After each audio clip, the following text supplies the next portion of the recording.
When a team of archaeologists conducted a geological survey of gold mining in the Russian Urals in 1991, they were shocked to discover numerous strange and mysterious microscopic metal coils, spirals and similar unidentified components embedded in 100,000-year-old rock. Could these be part of an alien craft that crashed here thousands of years ago, as some have speculated? Join myself and Neil here on Aliens Explored as we dig into this ancient mystery and put the theories behind it under the lens.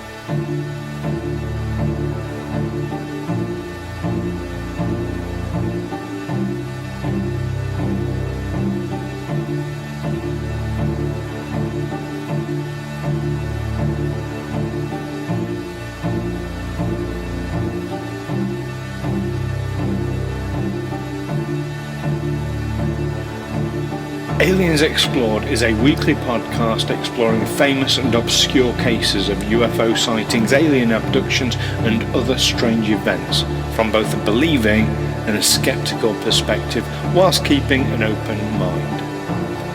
I'm Stu Jackson, a professional actor and amateur ufologist with a particular interest in the crop circle phenomenon. I'll be debating that otherworldly visitations are real. The truth is out there. And I'm Neil Kelly. I'm a professional actor as well and used to work for the military as an intelligence analyst. I'll be arguing from a more doubtful point of view. I mean, it's all a bit far-fetched, isn't it?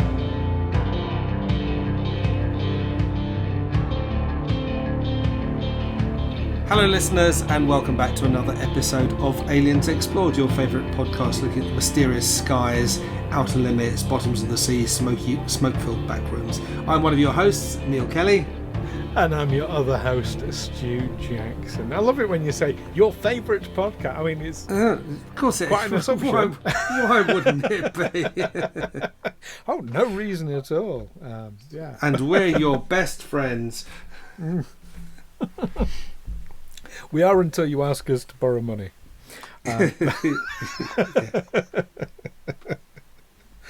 Oh dear me.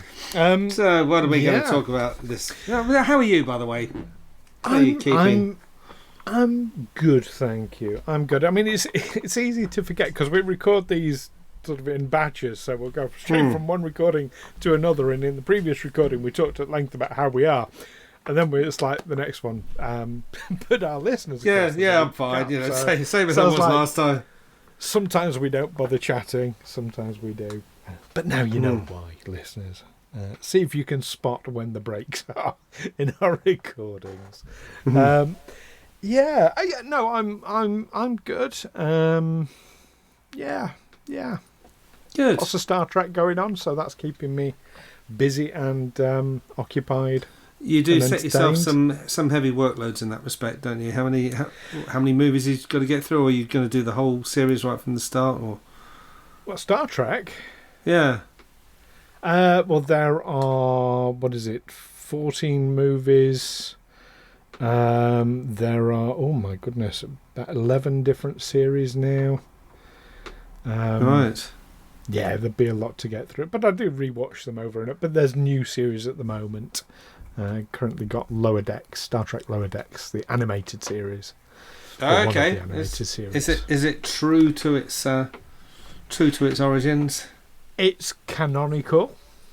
That can be said of it, but it's also very tongue-in-cheek and very much adult humour.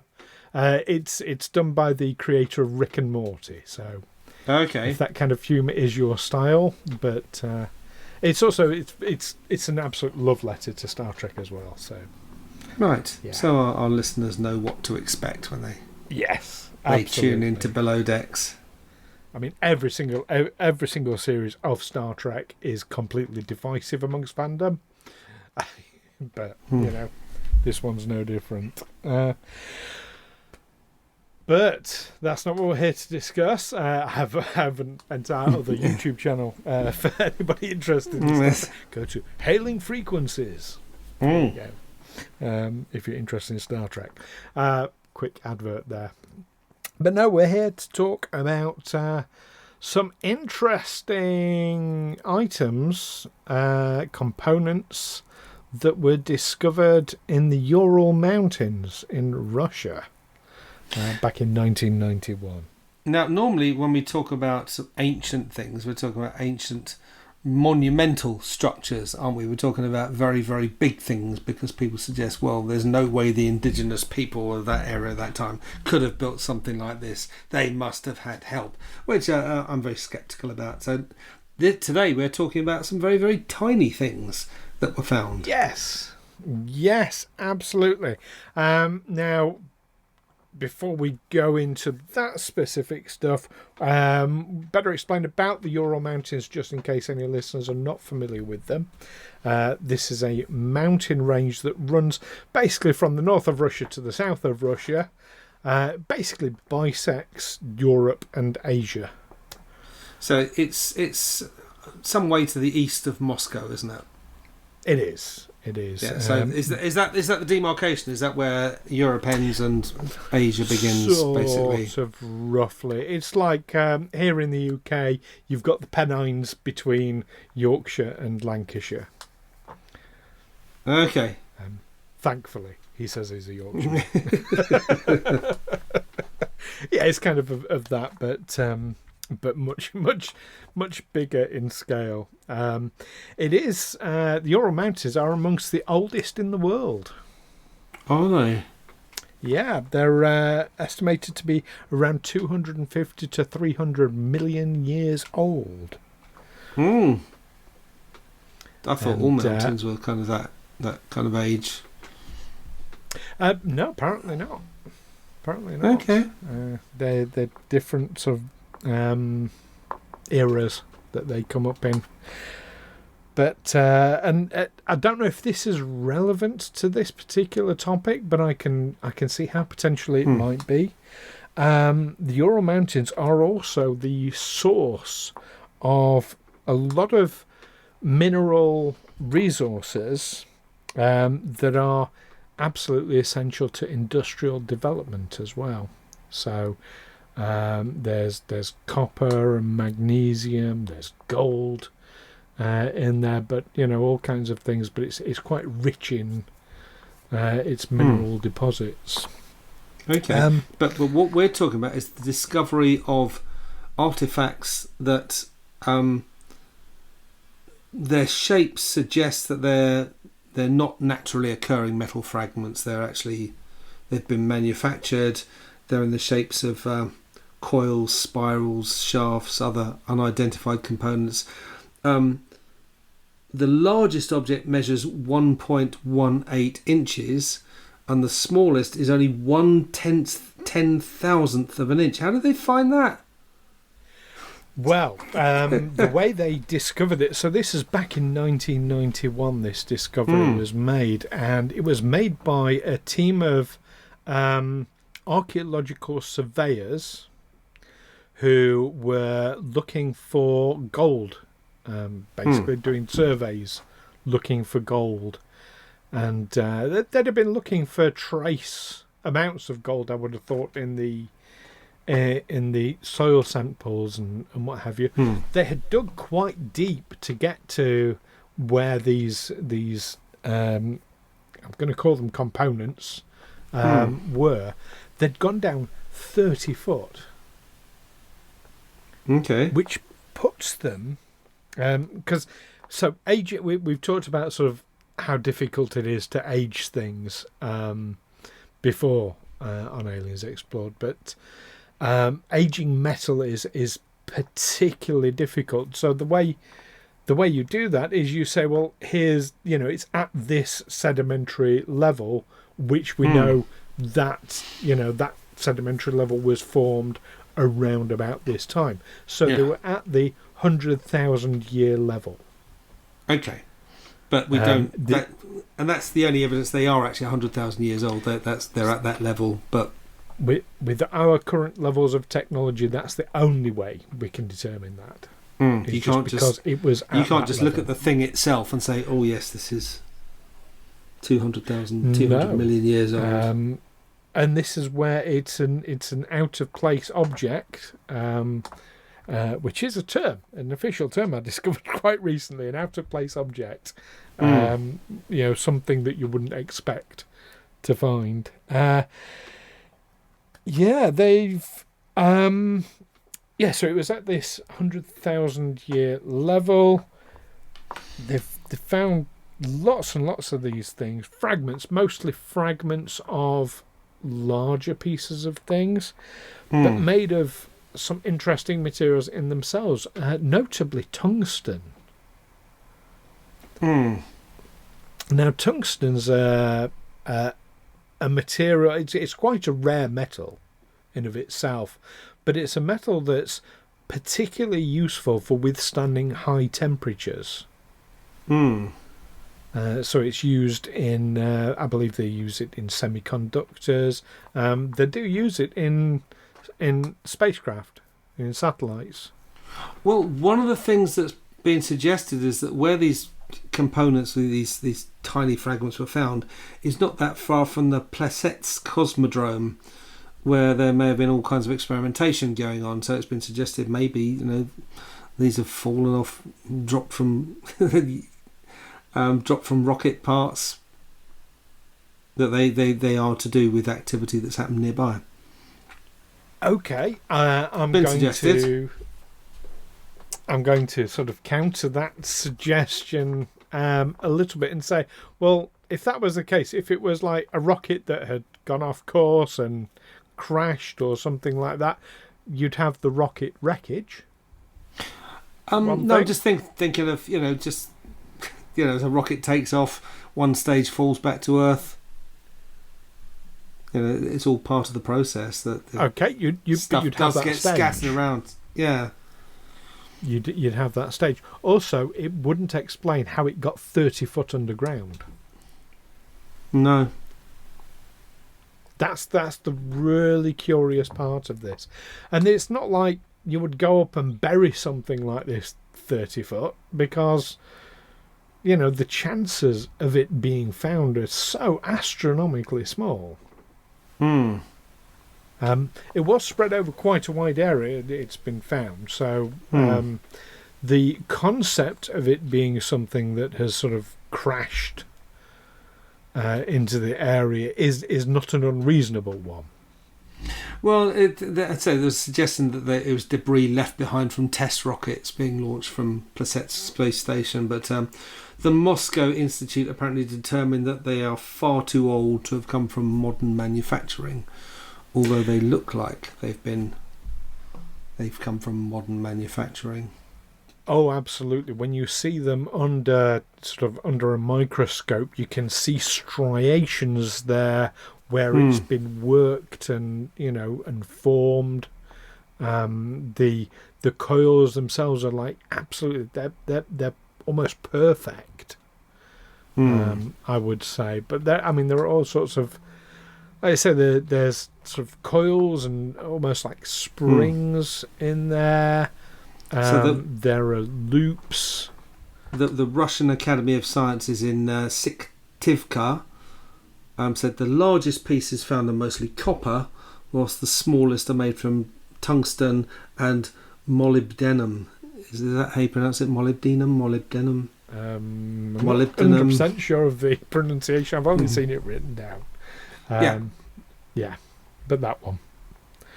Yeah, it's and they exhibit what are called golden mean proportions. Do you know what those are? Yes, I do. It's to do with what is called the Fibonacci scale. Okay. Or the golden ratio. So this is a mathematical principle that applies to spirals. You see it quite often in crop circles. This is how I. Okay. I mean, I don't know about it I can lecture about this to mathematics professors, but as I sort of broadly understand it, it is a physical representation of a mathematical scale that essentially brings order to the chaos of the universe. But yeah, it's so things you do see it quite a lot in nature. Snail shells operate on the golden ratio, for example. It's something to do with the kind of the reduction. It's one. Google it, listeners, because you're far better to understand it than I am to explain it. I've read it, and it's sort of. I'm one of these people. I don't know about you, Neil. I don't think in words. I think in images. I do, yeah. So when a police officer says to me, "Do you want me to draw you a picture?" I would say, "Well, yes, please," because actually I am a very visual learner. But apparently, this is like the whole human race is divided into like two sets of people. Some people think in words, and they can picture mathematical formulas, things like that. Other people think in images and sort of play out physical scenes in their head. Well, it's interesting that you're the same as me then, that you are part of the latter. Yeah. Is it the same as the right brain, left brain difference kind of thing? I mean, I know that's not a real thing. No, that's a fabrication. There is a suggestion that some people are more intuitive or emotional, and other people are far more logical and unimaginative. Yes, there are people who are more in tune with those parts of the brain. Yeah, and we it's not an insult to say you're unimaginative. I mean, I know people like to be called creative when they work in management or accountancy or writing. Oh, yes, I'm creative, but they would sneer at anyone who said that actually they worked in the creative arts, because that's not a job. But that's part of cultural conditioning that's happened by a certain class. I guess you need people who can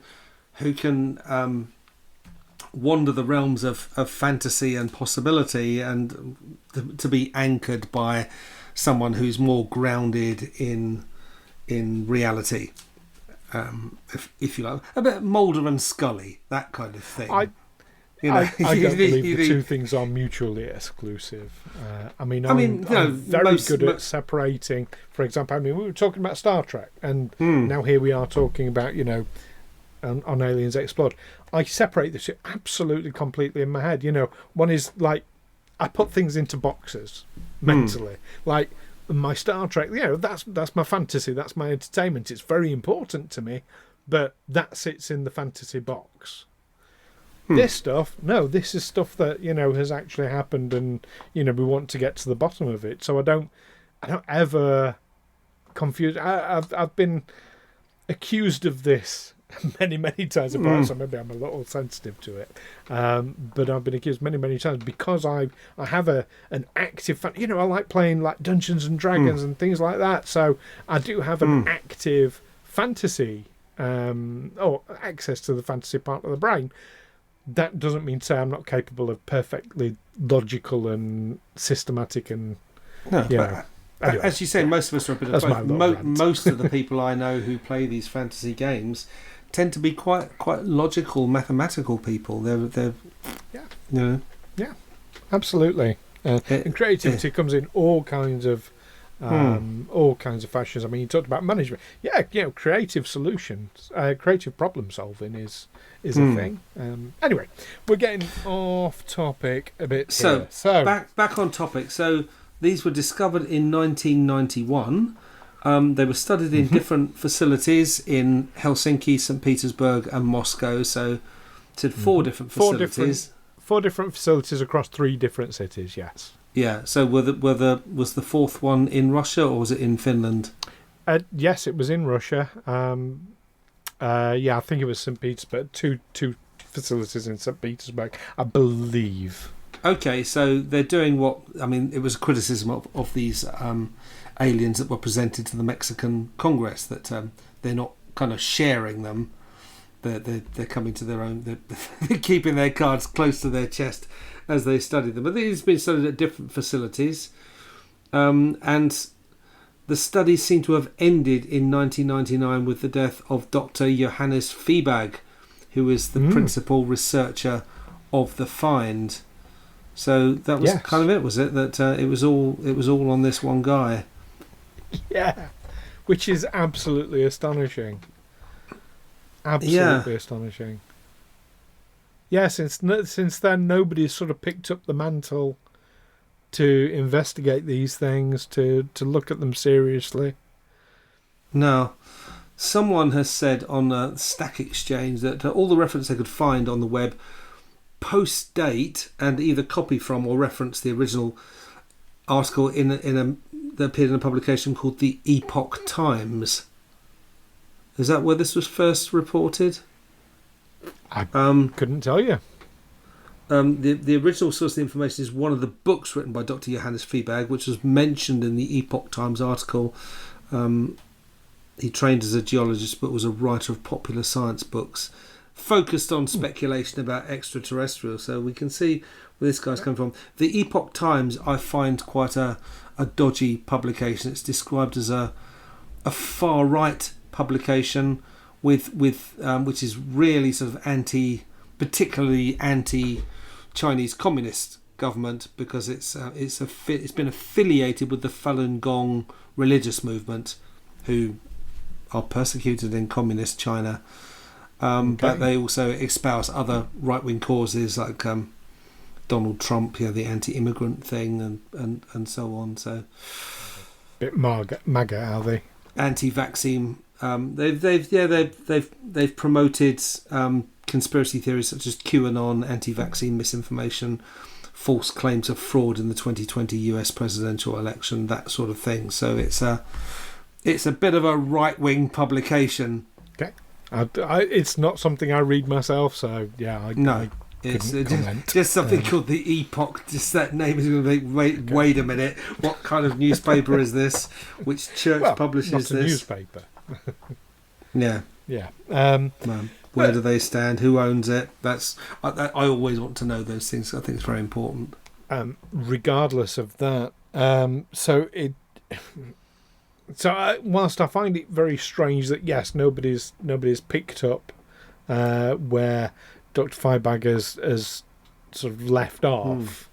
I'm also inclined with the whole crop circle thing. So no serious scientific studies are really undertaken about crop circles, despite there being a very clear mystery, because of the ridicule that people get, because some of them have been explained.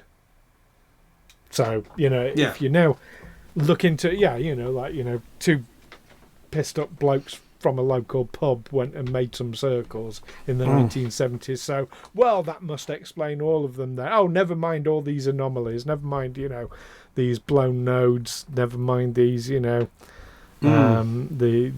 phototropism that takes place, overnight. Never mind the radiation that comes from certain crop circles. Never mind the magnetic anomalies.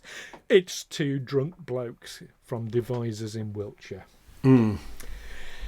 So, because of the ridicule that's attached, I can see perhaps why, in a similar way with these components, why maybe nobody wants to take up that mantle. But I think whatever your stance on UFOs and ufology, anything you're presented with, you have to look at what else it could possibly be. And of course, with the crop circles, you have got this ready answer. It was two drunk blokes from Devizes came out from the pub, got a bit of rope and a plank of wood, and they made it. And there's your explanation, and you can, with that, you can dismiss any others, however elaborate they might be, however quickly they might have suddenly appeared. You say, it was those two drunk blokes again. But so that's you will get unscientific that, as it gets. That's as unscientific as it gets, but it's debunking, isn't it? And it's a refusal to look at it. Yes, and for me, the debunking comes from the active ridicule of anyone who dares to question, and that's a really big thing. It's a really big thing in crop circles. So, I'm making a leap here with this nanotechnology, with these components, but I wouldn't be surprised if there was something very, very similar going on. Johannes Fiebag, Dr. Fiebag, Fiebag, Feibag. I would pronounce it Feebag. Feedback. Okay, Dr. Feedback. Yeah, he already had 1 foot in the ufology camp, as it were. So he's going to get ridiculed anyway. So he had nothing to lose by investigating it. But yeah, for someone else to step up and say, "Well, yes, I'll carry on studying these," yeah, an explanation has been put forward, a theory has been put forward that, well, it might be, there's this rocket range, several hundred miles away, so it might be from that. Yeah, no, we no point discussing it further because, you'll get laughed at. Yeah. Yeah. I feel very strongly about that sort of thing. But as you say, you can't age the objects themselves because there's nothing in these metals that changes over time enough for you to be able to say, oh yeah, they're at this stage of... No, but here's the thing. So if you want to say, okay, it's probably parts from a rocket, fantastic. Get those parts, get a rocket, compare them to the components in the rocket, or go to the rocket manufacturer and say, what part of the rocket are these from? Because if they come back and say, that is nothing like anything that's in a rocket, that's not the answer. Or if they come back and say, that goes in the pre-fire chamber, that bit goes in this, in this semiconductor area, whatever. I'm making up words, but you know what I mean. That would be an answer. So why... Yeah, I'm all for encouraging proof. You come up with a theory, not you, but a theory has been come up with. It's probably rockets. Well, great. Back that up. Prove it. Yeah. I mean, someone commented that the spiral objects look an awful lot like guitar strings, which I'm not saying that they are guitar strings, but I'm saying that gives you an idea of the scale and the intricacy of it. I guess a guitar string isn't something that you could make by hand very readily. No. Well, it's it's not just any guitar string. It's the thicker of the guitar strings. The bass strings are there's two basic components to the actual string. It's that is a wound string coil in the middle, and it's wound around. Absolutely. Yeah, now it's slightly different to a guitar string in that there are gaps between the windings, and there are evenly spaced gaps between the windings. So it's an incredibly precision component. This, but in a guitar, the wound wires would be up against each other. Yeah. So it is a mystery. I can see what they're saying. Yeah, it's not a guitar string. Let's suppose these artifacts were left behind by ancient aliens. The fact that they've only left behind a few very, very tiny fragments that were discovered in a 1 in a million kind of chance. You think it was like the aliens decided to clean up after them, so make sure we take everything with us, don't leave anything behind that people will speculate about, people will see who've been here, but they just missed a few little tiny things. They didn't sweep. The guy who was given the job of sweeping up didn't really do a decent job. I can see a couple of possibilities that involve otherworldly craft. One is, it could have been a vehicle that was downed, and they've taken the bulk of it away but left some behind because it was spread over a wide surface. It might be a vehicle has crashed and it's spread over a wide area and they just haven't found the bulk part of it yet. Maybe, because it is a wide area we're talking about here. But I can also see other possibilities like ancient, not just vehicles, but ancient equipment that maybe has been destroyed. Perhaps we're talking components of an ancient otherworldly machine that used biological components, and the biological part has eroded or decayed and dropped away, and all that's left is this. You can speculate till the cows come home, though. But certainly we did not have the technology 100,000 years ago to make these tiny, tiny components. But all the components are made of elements or that are recognisably terrestrial. Yes. They're from here. Yes, there's nothing there's anything that's not from here. No elements in it that are... But then, yeah, the fact that you get meteor crashes and there isn't anything that isn't found on the planet that we're aware of. So, yeah. Oh, not that I'm aware of, anyway. Okay. But, yeah, so... Yeah, but it's things that... 100,000 years ago, I don't think tungsten was being worked 100,000 years ago. I bet it wasn't, no. No, copper, absolutely. But not to that scale, not to that... Really? 100,000? I mean, we're talking Stone Age here, aren't we? 100,000 years ago. Yeah. Yeah. They'd be aware of copper, surely. Maybe, I don't know. I don't know. I'm wrong. I wouldn't have thought so, no. Maybe I'm wrong. Yeah. What do you think it is then? I don't know. I'm not even sure that Neanderthals weren't still around in 100,000 years ago. I would really need to start looking stuff up. I'd have to look up, but that sounds about right. That we weren't even fully human. Well, we weren't even Homo sapiens 100,000 years ago. So this nanotechnology then. What do you think it is? Are you going with the rocket theory, which to me has a lot of holes in it? To me, it does too. It's it's mysterious. I mean, we said these things look like nanotechnology, but we don't really. No one's actually said, "Oh yeah, we've got something that's like this in this device or that device." So it's nothing that people can readily look at and say, "Oh yeah, that's a bit of a radio," or "That's a bit of a..." No. They're metallic components that have been machined, that have been They look like they've been machined, yeah. Don't know. It's a mystery. It's really a mystery. Is. I'm reluctant to jump to the ancient aliens, but yeah, it is a mystery.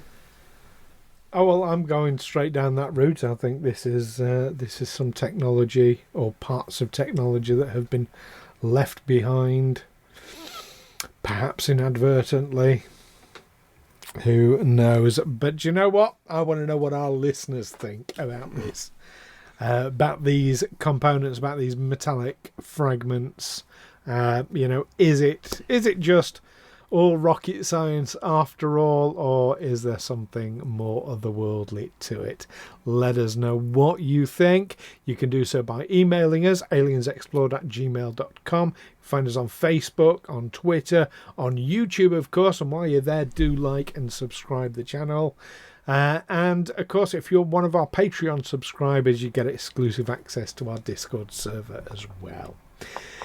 Join us next time, though, when we'll be going from nanotechnology to radio frequencies, and specifically looking at the 1.6 gigahertz frequency and its connection with UAPs.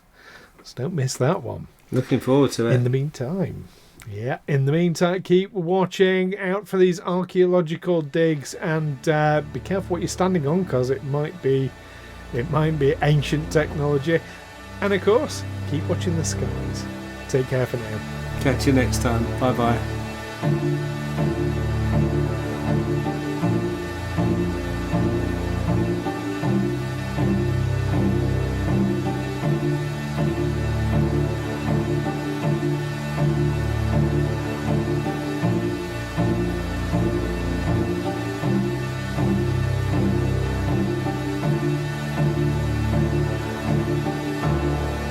Aliens Explored is a Fecal Films production in association with Juicy Falls.